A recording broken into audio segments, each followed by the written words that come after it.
If you don't exercise, if you don't eat well, if you don't exercise your mind, right? If you don't take care of yourself, life will not take care of you. People will not take care of you. Your job will not take care of you. Anything that you're indulged in will not take care of you because you failed to take care of yourself. Every belief that you have is true. If you believe you're going to be a millionaire one day, you will certainly be a millionaire one day if you keep that belief and you keep moving. If you believe you're not good enough to be a millionaire, then you most certainly will not be a millionaire. Everything we believe is true, especially when it's about ourselves, because we are the creator of our own reality. Peace, YouTube. Today's video is going to be a breakdown of my most recent newsletter that came out last week, Wednesday. And the title is Life Will Only See You How You See Yourself. Let's get straight into it. So, as I first started my self improvement journey, I started to read books that basically taught the psychology of self, right? It talked to a book that I read is called Psycho-Cybernetics by Dr. Maxwell Maltz. The big key point in the book was self-image. Then I started listening to an audio book, Outwitting the Devil by Napoleon Hill, that talked about how the mind and the thoughts are what control your reality. But specifically self-image. In the book Psycho-Cybernetics, it often talked about how everything stems from the self-image. And if you look at yourself in a negative and a limiting way, that's how your reality will be presented to you. If you have been tasked with something and you say to yourself and you believe deeply, man, I can't do this, I'm not good enough. Then when the time comes where you have to complete this task or perform something, you won't rise to the occasion because you have already defeated yourself with your self-image and how you feel about yourself. And how you see yourself is how the universe or the world will see you. So it will only feed you what you believe to be true about yourself. So if you believe you are limited in abilities, right? I can't write that good. I can't move around that good. I can't think that fast. Then you'll never be able to think that fast or write that good or do this that good, right? And your life will constantly reinforce this belief. The first few sentences of the newsletter started like this: Your external existence is nothing but a projection of your self-image. Until you improve your self-image, life will treat you exactly the way you treat yourself. And there's a quote from the book, The 12 Universal Laws of Success, and this is in chapter 1. You attract thoughts, people, and experiences which are congruent with how you think and feel about yourself. And there's another quote in the Bible, in the book of Proverbs, chapter 23, verses 7. For as they thinketh in their heart, so are they. So let's break that down a little bit more. So I just recently explained how your reality is a projection of your self-image. And life will treat you exactly the way you treat yourself. So if you don't exercise, if you don't eat well, if you don't exercise your mind, right? If you don't take care of yourself, life will not take care of you. People will not take care of you. Your job will not take care of you.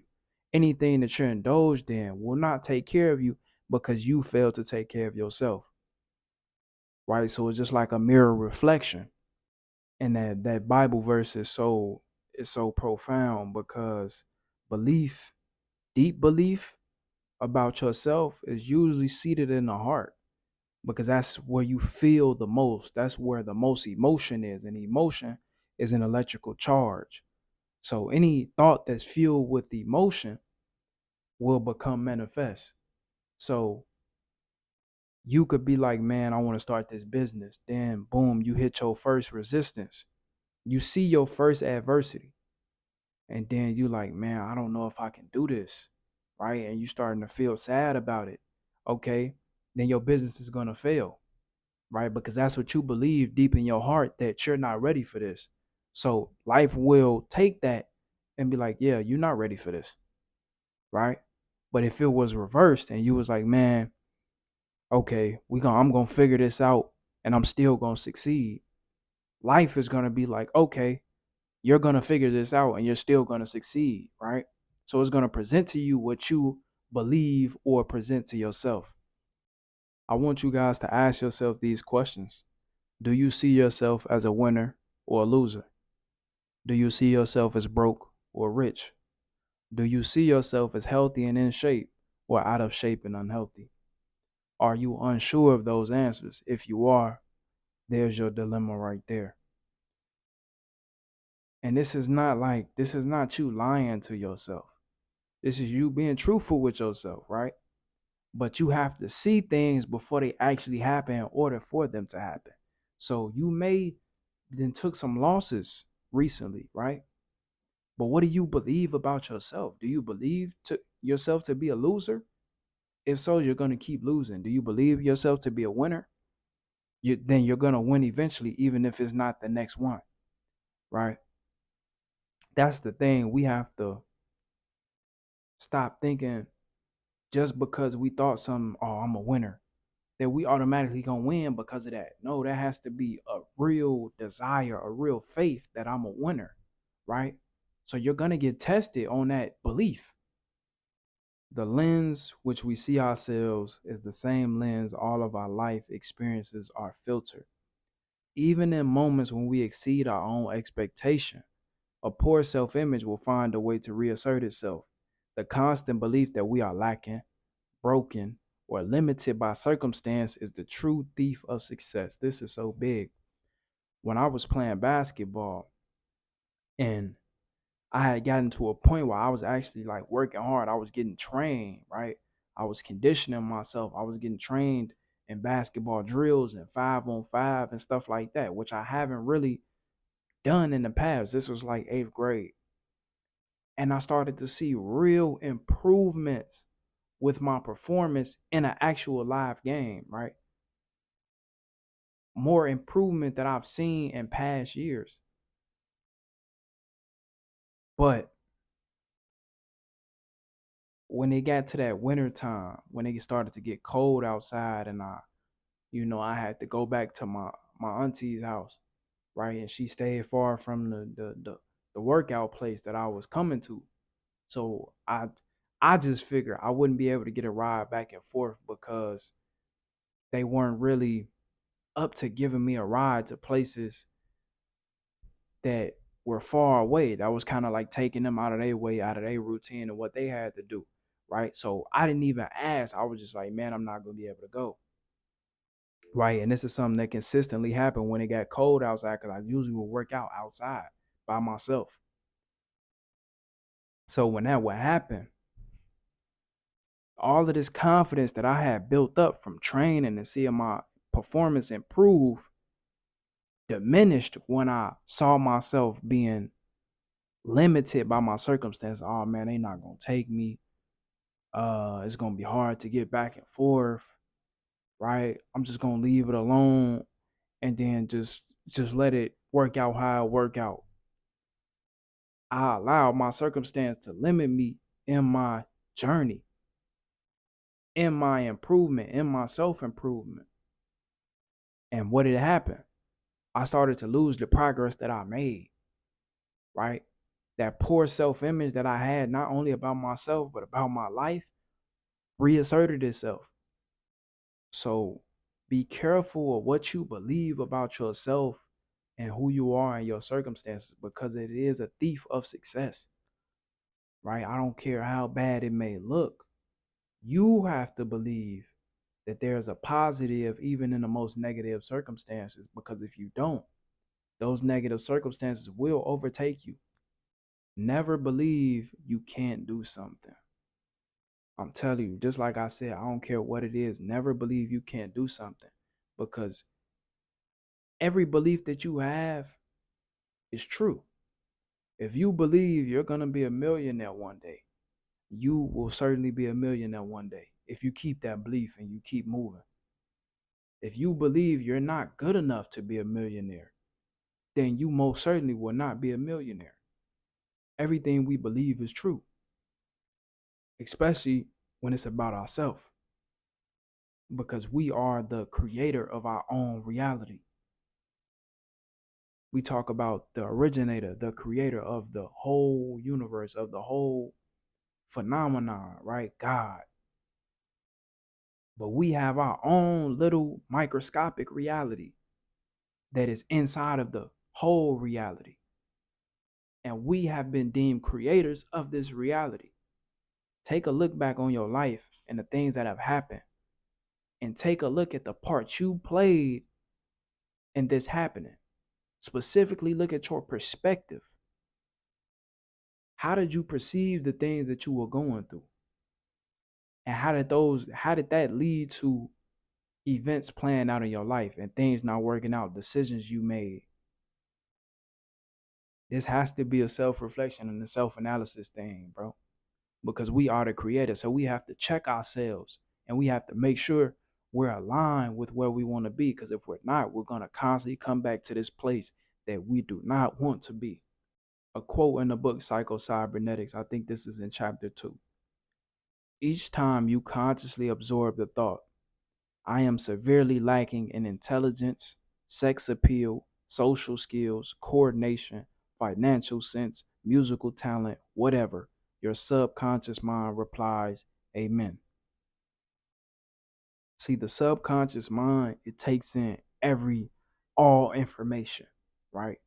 But like I said earlier, the information that's fueled with a lot of emotion are what get through and are what are made manifest through the subconscious mind, right? So you may be telling yourself all the time, oh man, I'm great. But then something happened and you like, I'm hopeless, I'm worthless, I'm nothing, right? And you real sad about it. You real like tears falling down.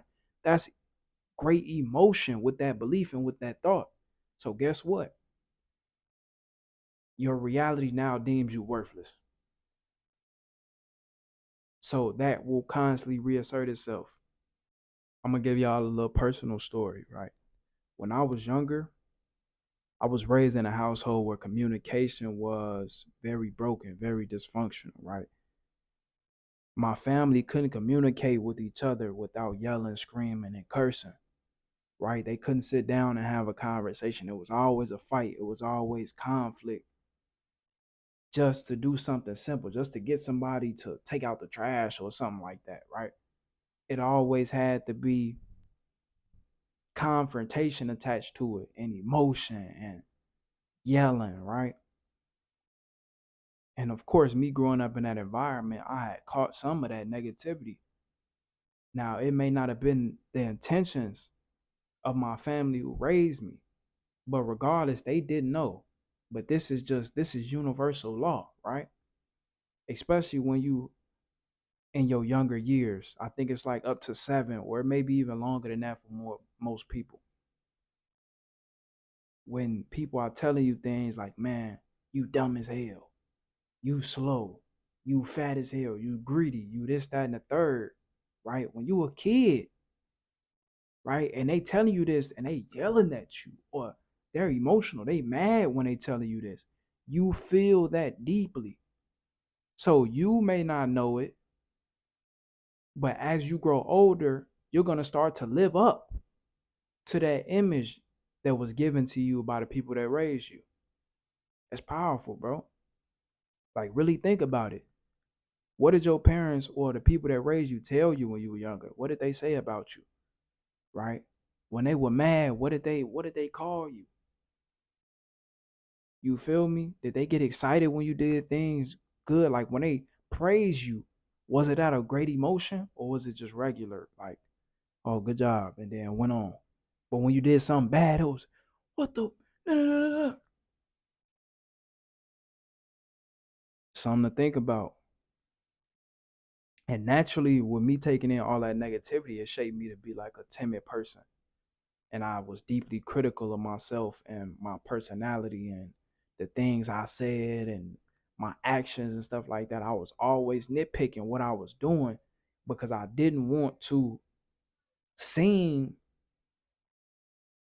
I didn't want to seem like those thoughts or those beliefs that were given to me when I was a child. So I would try to do everything as perfect as I could, right? And of course that limits you because you're not free you're not free to make mistakes. You're not free to live on your own principles. But luckily along my journey, I ran into people that spoke highly of me, right? But just because they spoke highly of me, that didn't change my self-image. Nobody can tell you who you are but you. Until I started to challenge my thoughts and beliefs about myself, which I didn't do until I got older, until I got about 18, 19. I'm 22. Then that's when my self-image started to change and things started to open up for me. And I started to gain belief and confidence in myself because I had to think back, man, am I really lazy? Am I really dumb? Right? Am I these things or am I something different? And if I am these things, can I be more? Can I change this? And you absolutely can. I know in this self improvement world, a lot of people talk about affirmations, and affirmations are great, but there have to be work and belief behind these affirmations. Like I was saying, you can't just say one thing, then you hit some adversity and you go back on what you said, right? You have to keep this belief forever if you really want your reality to change. And I started saying to myself affirmations probably like a couple years ago. And of course it'd just be like, I'm not broke, I'm abundant, I'm rich. I'm not I'm not hurting, I'm healed. I am healed. I am confident in myself. I am this, that, and the third, right? Even if those statements aren't completely true just yet, as far as like your reality, the proof, the belief is what will make them become a reality. So I know a lot of people may have read that if you say these things enough, you're going to start to believe it, right? And that may be true. I don't want y'all to depend on that. I want y'all to act on this belief. Oh, you say you rich and abundant? Okay, what businesses do you got going on? What are you working on, right? What sources of income are you trying to obtain, right? There's action behind your belief that you actually rich, even if you don't got a dollar in your pocket. What are you working towards? And the fact that you're working, just those little wins, okay, I created my website. You may have not made a dollar, but okay, a week ago you didn't have no website. You didn't even have no business plan. Now a week then passed or 2 weeks then passed, and now you have a website and you have plans to sell this product or this. Just that little win of making a website creates a confidence in a belief that, man, I can actually do this, right? But we don't take those first steps. And that's what's so key about manifestation or changing your reality. You don't take the first steps. You don't act on those affirmations that you tell yourself, right? If you say, I am powerful, why are you letting outside things or outside influences bring you down to tears, right? You have to act on these beliefs. If you so powerful, where's your strength, right? When you hit some adversity, are you going to overcome it or are you going to shy away from it if you so powerful? You feel me? When we start to change these beliefs, we're going to get tested to see if we really mean what we say. And of course, like all my newsletters, I usually give a process or some steps that you can take to help you out. And the first step is accept who you are in this present moment and how you currently feel about yourself. Accept who you are right now, today. If you think of yourself as fat, accept that you're fat. If you think of yourself as lazy, accept that you're lazy. After you accept who you are right now, you can start to change your belief about yourself. Okay, I'm lazy. but I'm gonna go get me a job. I'm gonna start working out, right? Okay, I done worked out for a week. Now I'm not lazy, bro. You feel me? I've been getting work in. You're changing it by your actions though too, right? Not just what you think, but in your heart, judge by your action. Two, write in great detail the person you want to become. What is the what do you look like 5 years from now, 10 years from now? What does that successful person look like, right? How do they dress? Where do they eat at? What businesses do they have? What income sources of income do they have? What type of conversation do they have? What type of friends do they have? What activities do they engage in? The more detail, the better. Three, learn about that person. Just like I was saying, how do they think, act, and feel? What does their day look like? How do they communicate? What is their attention? And attention is very big. I said, what is their attention? But where is their attention? That's extremely important because what you pay attention to becomes the frequency in your mind. So if you paying attention to nonsense, your life gonna be all about nonsense. If you paying attention to financial literacy, you're gonna become financially literate. If you're paying attention to personal development, self-improvement, you're gonna self-improve and you're gonna personally develop. Step four, every day you breathe, be that person. Believe you already are who you want to be. And that don't happen overnight. I'm gonna tell you that right now. You have to put action behind these beliefs. And when you put action behind these beliefs, you're becoming that person right now, today. Whatever you want to do to improve yourself, do it and reflect. The days that you get that done and the days that you do it, reflect on that at the end of the day. I'm becoming the person I want to be. I am the person I want to be. Right? This is what he would be doing. This is what she would be doing. She would be working out right now. He would be reading a book right now. She would be journaling right now. Right? He would be having a business meeting with his business partner right now. So on and so on and so on. So that's it for this video, man. I hope this gave y'all great benefit, and I hope this properly broke down my newsletter. If you want to get the full newsletter and read it for yourself, it's completely free. I will leave the link in the description below. I'll post them on a website called medium.com. I don't think you have to sign up to make an account, but if you do, the account is free. You don't have to pay nothing, and you can read the full article. And yeah, man, I appreciate y'all sacrificing y'all time to digest this. And I'm grateful for y'all that y'all find benefit and value in what I'm talking about. Cause that's what I do it for. It may not be a million people that watch me, but if I could get 5 people to take this and to change their life with it, I've did my job. So I'm wishing y'all nothing but blessings, abundance, prosperity, peace, love, all those good things. And I'm gonna catch y'all in the next video. Y'all stay safe. Peace, family.